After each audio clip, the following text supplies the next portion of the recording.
এতে কোনো সমস্যা নাই। এ ব্যাপারে শরীয়তের হুকুম কি? এই ব্যক্তি এখানে উপস্থিত আছে, দয়া করে কিছু বলে শাসন করে দেন। আসামি হাজির।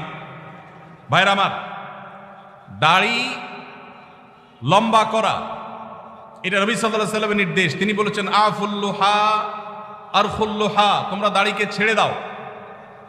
দাড়িকে ছেড়ে দিতে বলেছেন, লম্বা করতে বলেছেন।